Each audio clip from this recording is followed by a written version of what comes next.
Hey, it is Sunday, June 7th, 2020. That sounds even weird to myself. Um, it's been a long year already, but there's somebody who I've really got a chance to learn a lot about this year. I think who's honestly one of the more interesting people. And I think in a lot of ways, like the future of what a business looks like going forward. She is originally from, I want to say Seattle. Yes. All right. And so she's doing something in a space that I think a lot of people are going to be doing more of, especially people of color and especially Black people. I think that probably the best version of what's going on right now. Her name is Sherell Dorsey.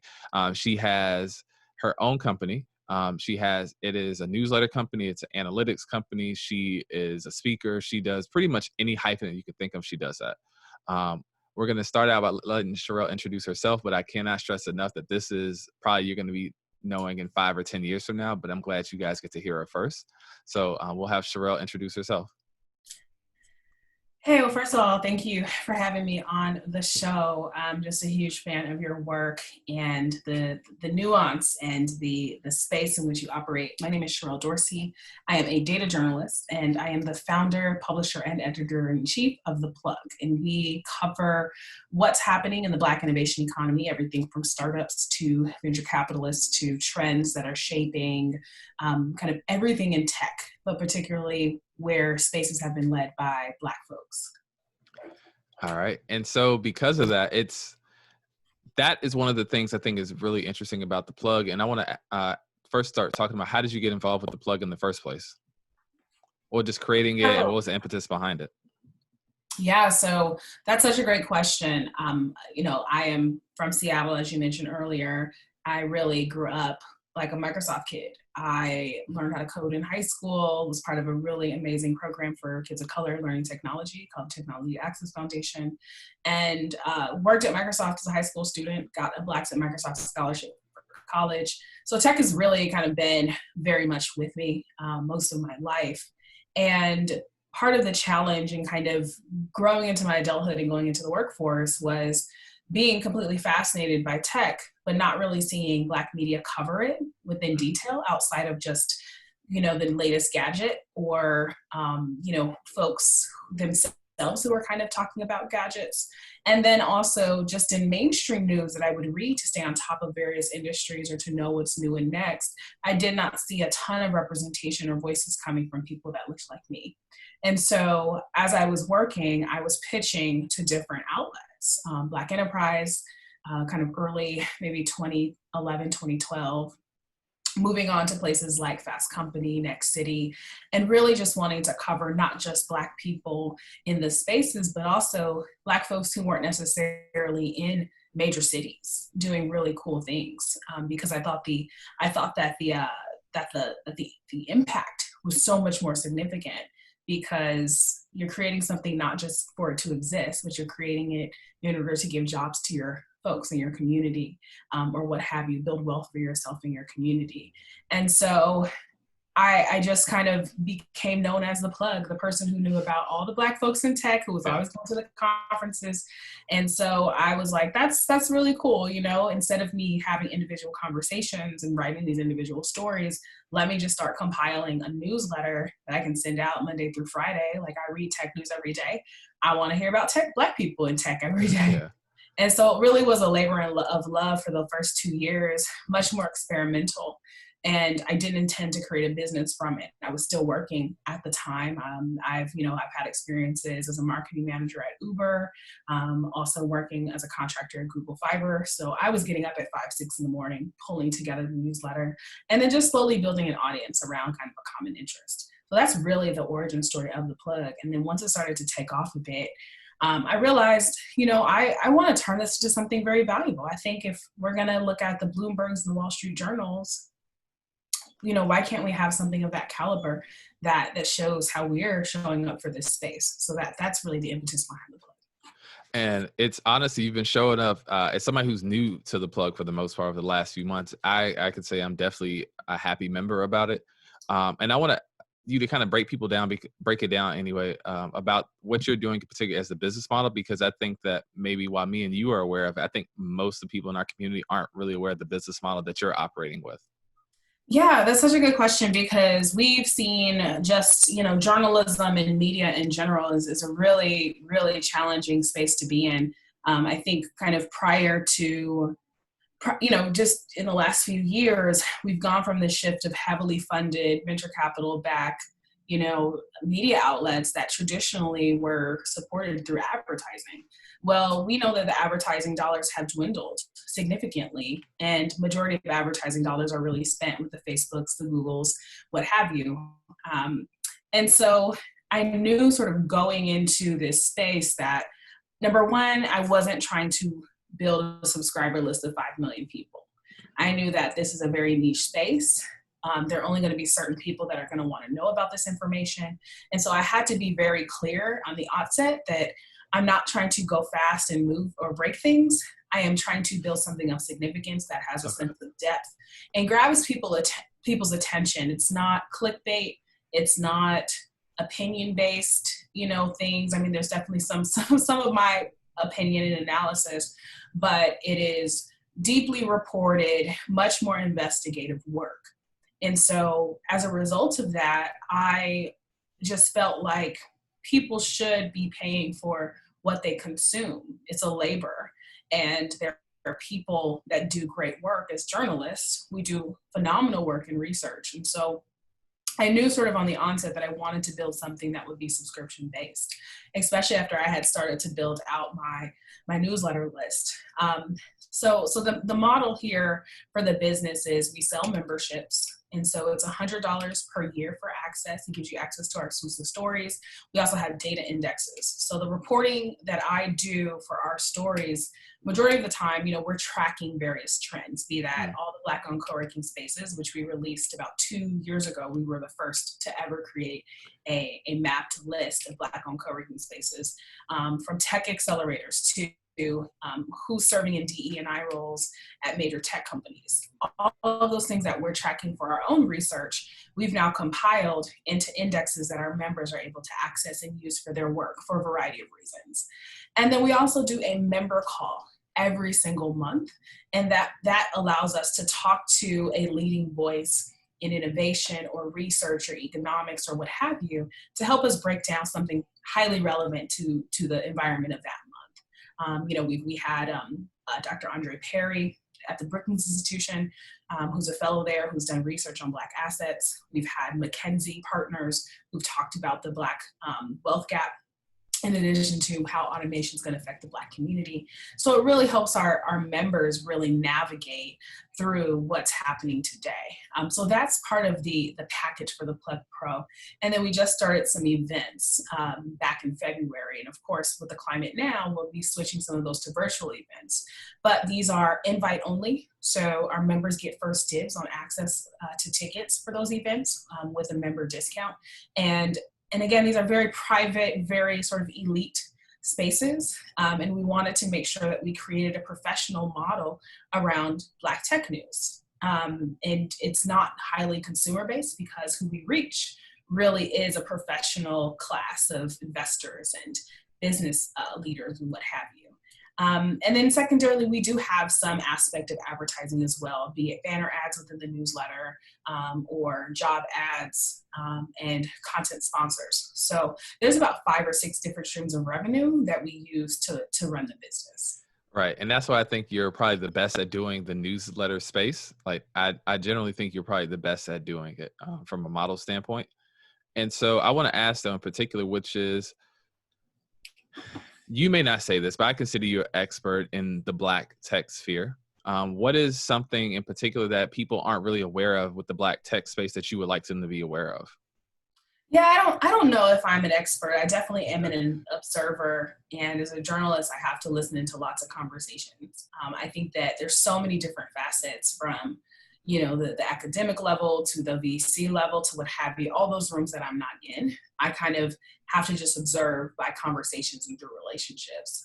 I think that some things that we're not very aware of is, I think, the kind of deep tech that's taking place and taking shape by Black and brown people in these spaces. And I think some of the tech that will drive our society in the future. I think we're obviously in an accelerated time, right? And so when I look at cloud computing, when I look at energy, and when I look at water and infrastructure of our cities, there are Black people in these spaces who, they don't have sexy stories, right? They're not like out there trying to be Instagram famous or Twitter famous. They're doing their work.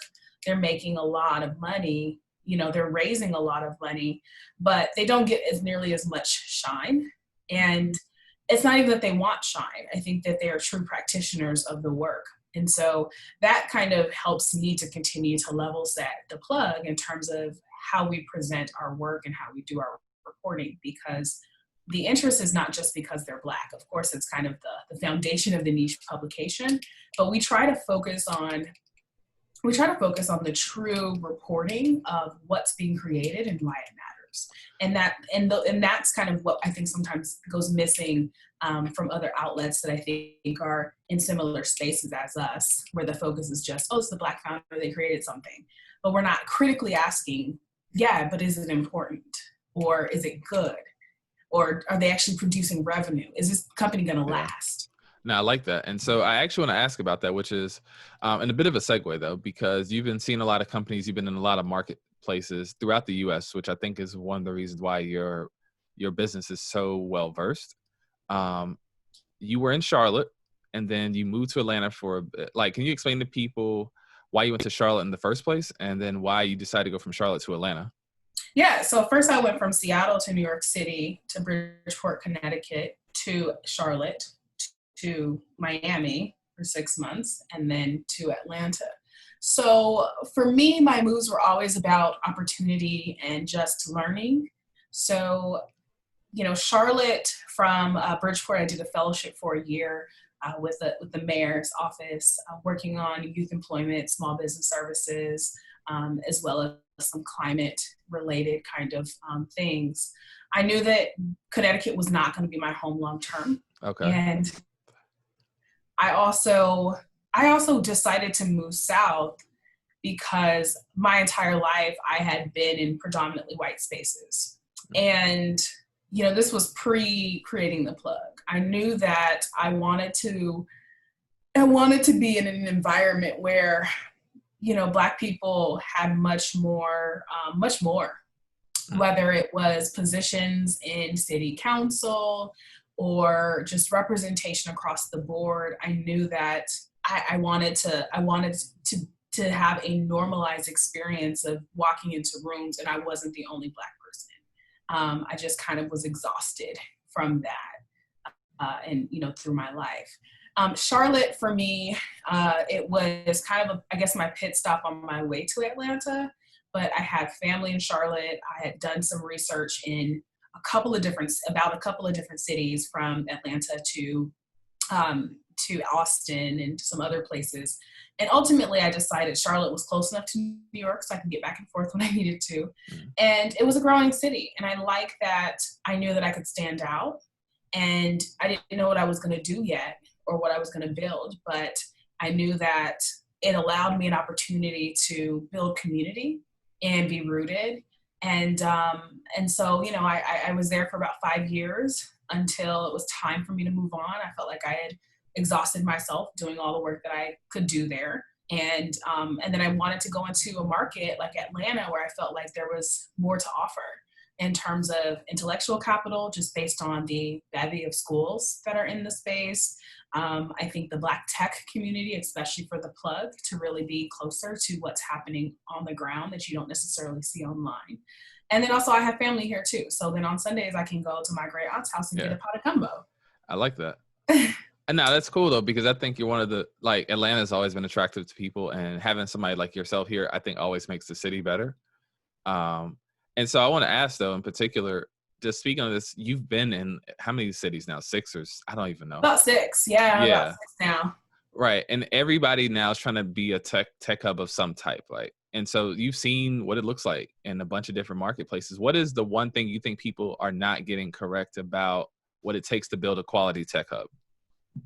It's such a good question. I think that sometimes we're trying to model ourselves after another city. Mm-hmm. And the reality, and even when, because me and some co-founders in Charlotte built BLKTech Charlotte back in 2016. Mm-hmm. And, one of our key things was like, we don't have to be any other city. We can be ourselves, but we have to be very, very much invested in creating a space where marginalized groups are included in the conversations and the planning for that city. So yes, it's great that, cities are providing more incentives to get people, or tech companies to open up a hub in their spaces. But if it means displacing the folks there that have been there and that do not have access to those kinds of high paying jobs that are coming, then that's highly problematic. And so I think that of all the cities that I've been in, each one has been its own unique flavor. But one thing that's been very pervasive is that Black and brown people were always in the struggle for just basic services. And that part is kind of the most disheartening component. It is the power struggle, right? It's always that there are a certain group of individuals who are at the top. And even if there are some potential brown people in those spaces, you don't see the aggressiveness around ensuring that the resources are shared amongst people that look like them. And so I think, yeah, again, out of all the cities in America that I've lived in, and some I've even just visited, it's always a struggle for brown people, right? No matter the city, or it's just that they don't necessarily hold some of the power. And so I thought Atlanta would be a very different environment because there's so much more activity here, so much more representation here.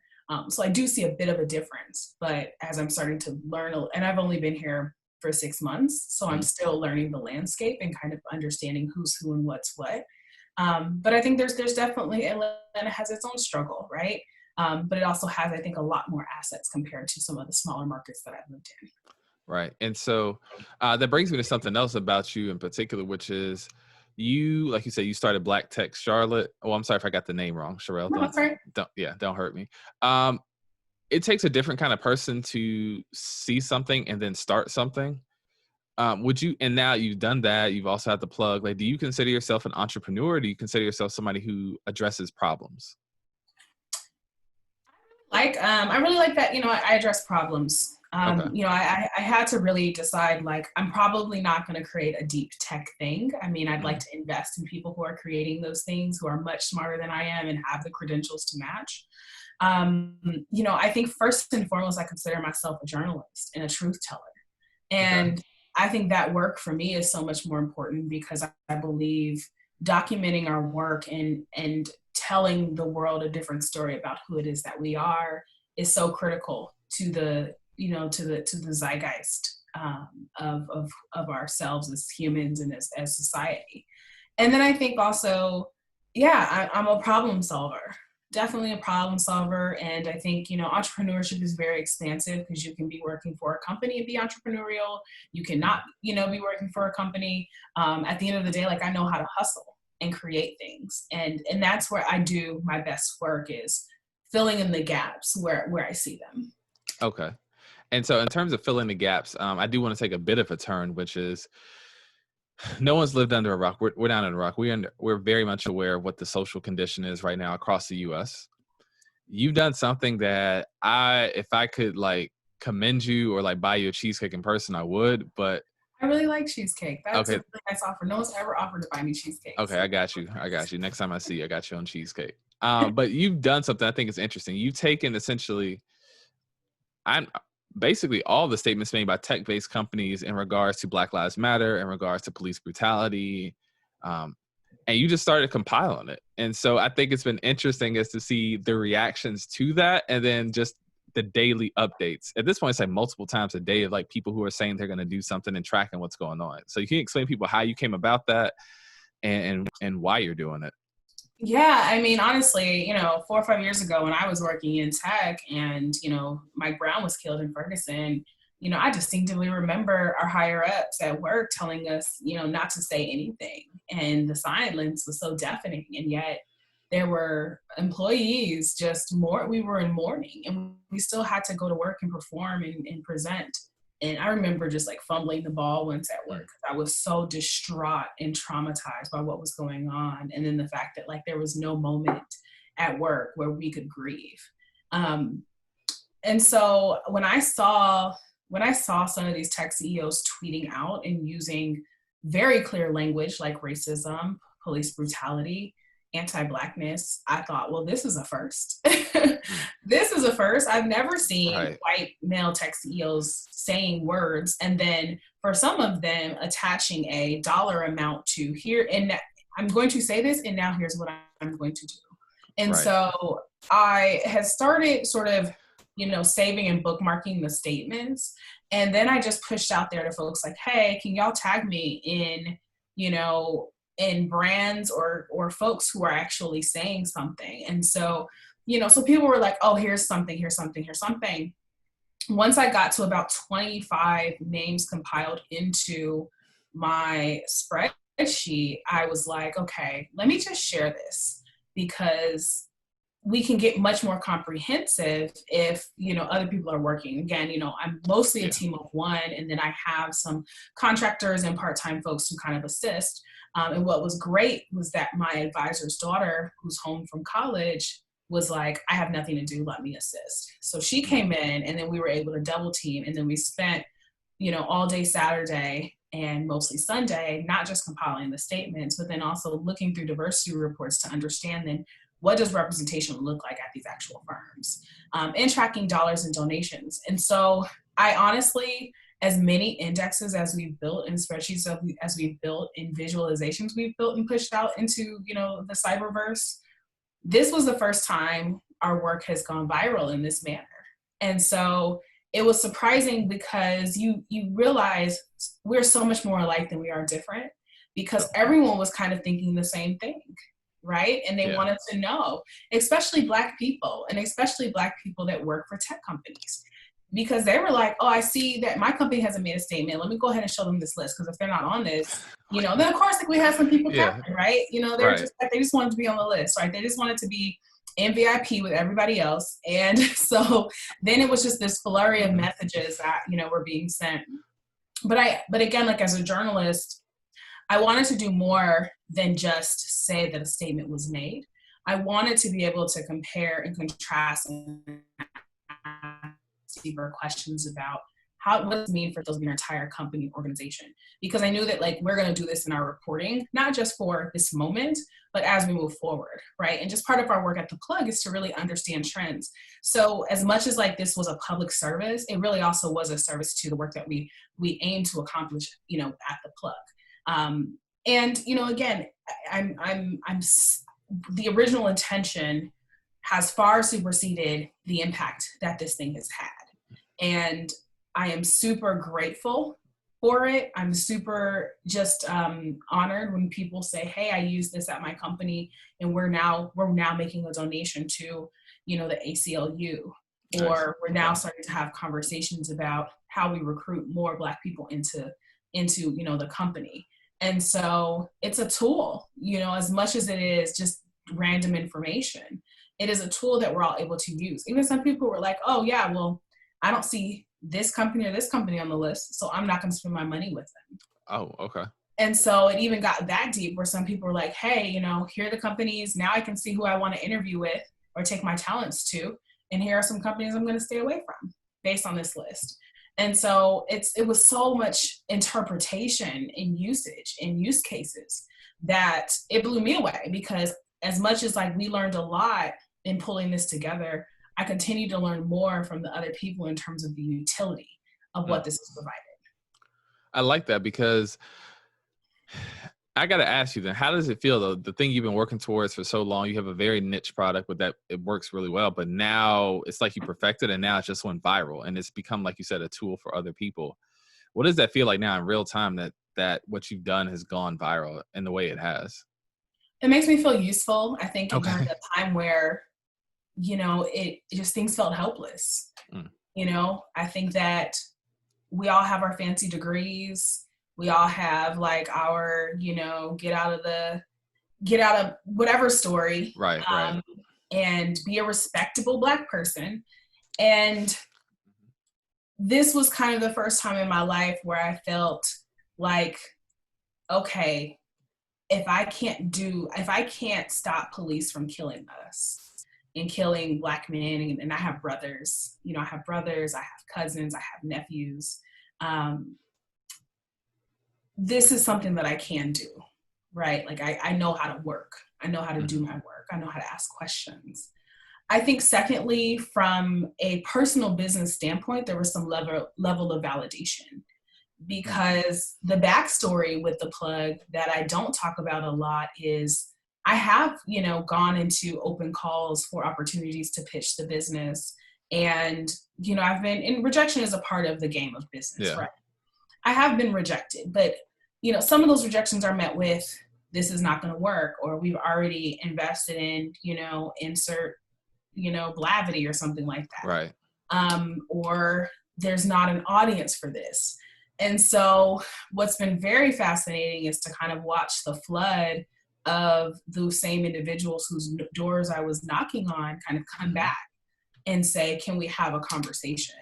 It's amazing how many yeses I've received. It's amazing the folks that I was targeting to sign up and to pay attention to our work before now sign up, become members in droves, because the consciousness, I think the global consciousness is like, we have been ignoring this for so long, we don't understand it. And the plug has always been there to help understand and to analyze. Right. Now, every couple of months, I always ask, how can we make our work better? How can we improve our work? And again, I built this from the ground up with my own two hands. So there's a lot of things that I wanted to cover and go deeper in. I just didn't have the bandwidth, and then I didn't have the resources.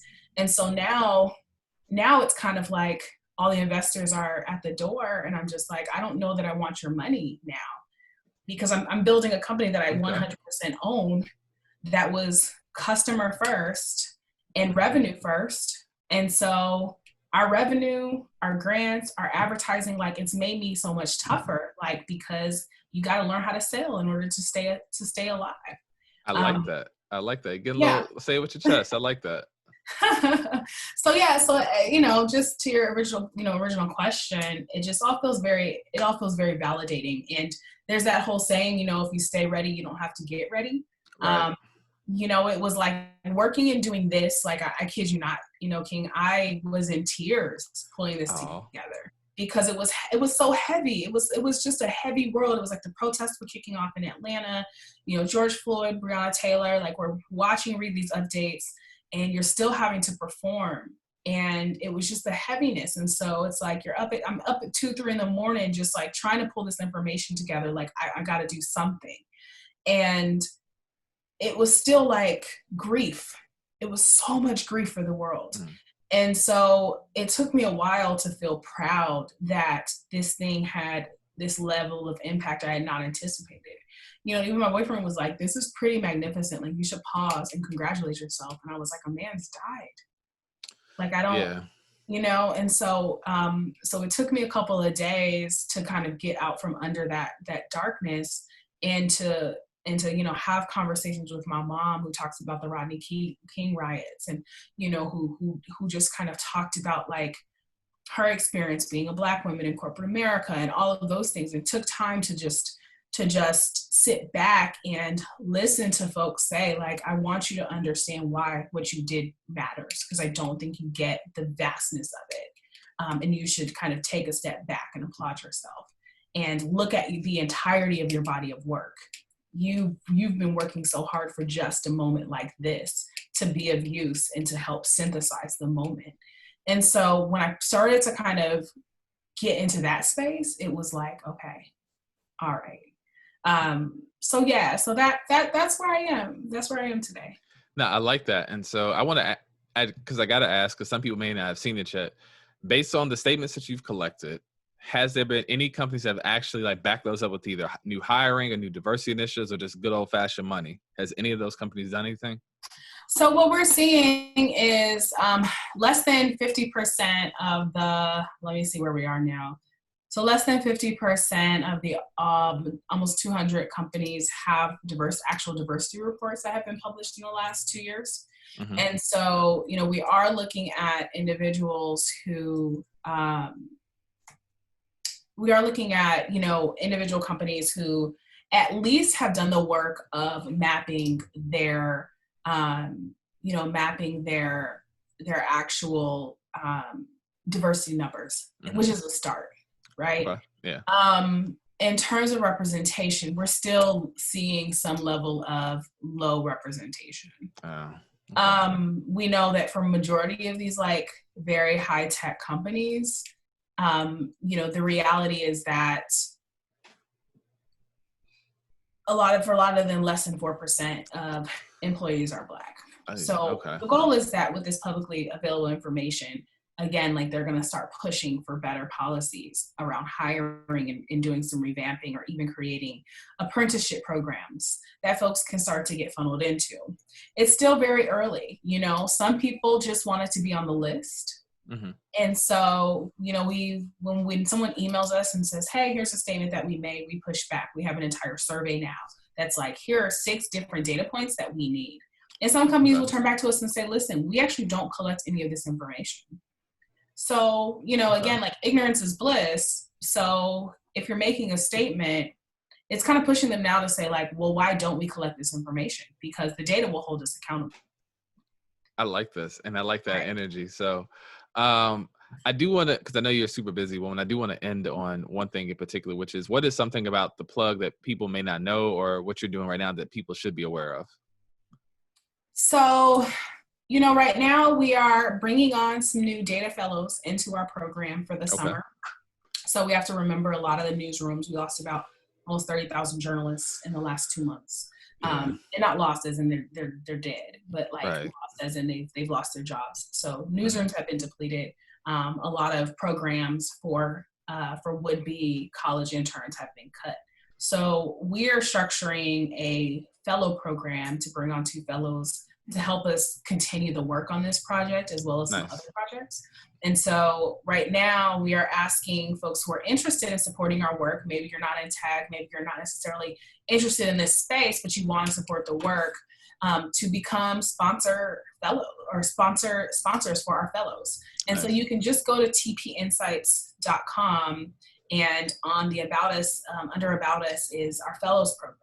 And you can buy an individual membership. You can have your company sponsor a fellow, but that will allow us to provide that fellow a full-time paid stipend to participate and to help us with this work. Again, it's going to be such a great opportunity for a college student, for me to help teach and to mentor, connect them with other mentors, but then they'll also be helping to build out the database, perform some analysis, and write reports. So by the time they're done with this program, they are going to have a full body of work that they can add to their resume. And I it's like really that. cool. Yeah, it's really cool. Yeah. As I mentioned earlier, my advisor's daughter had jumped on board. So, we thus far have been able to get enough people to sponsor her fellowship so that I can pay her through the summer, which has been really great. And she's super, super dynamic. And I mean, just in the last week alone, her name has been added to the articles that have been written about the work in Washington Post, in Mashable, and NBC Universal. And so, I mean, just imagine you're going into your sophomore year in college and you're like, for a summer during protests and police brutality, all of these things, this is the project that I worked on. And here are the recognition that I received. So it's going to be a really hot time to assist us in this effort.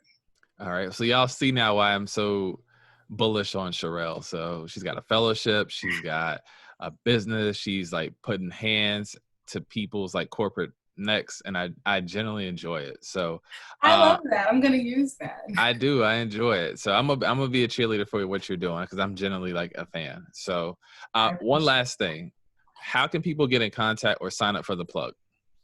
Yes, definitely. Please sign up at tpinsights.com. We have a weekly newsletter that goes out every Monday. It's our weekly briefing. It's a great way to get oriented into the work. And, join the newsletter, and then also, look at becoming a pro member. That's where you get all the exclusive stories, access to our data indexes, as well as our monthly member calls and other special perks. And again, that's just tpinsights.com. All right, cool. Once again, y'all, this is Sherell Dorsey. If y'all haven't already, please sign up for everything that she offers. Whatever it is, just sign up for it. It's going to be good. I'm a member. I really, really enjoy it. If you guys haven't already, wherever you heard this podcast at, please like and subscribe to it. Once again, if you want to reach out to me on all social media platforms, I am King Williams on all social media platforms. So you can just find me that way. Again, at I am King Williams. And if you haven't already, sign up for my newsletter at iamkingwilliams.substack. That's substack.com. Thank you very much, Sherell. Thank you so much for having me. I always appreciate it. All right.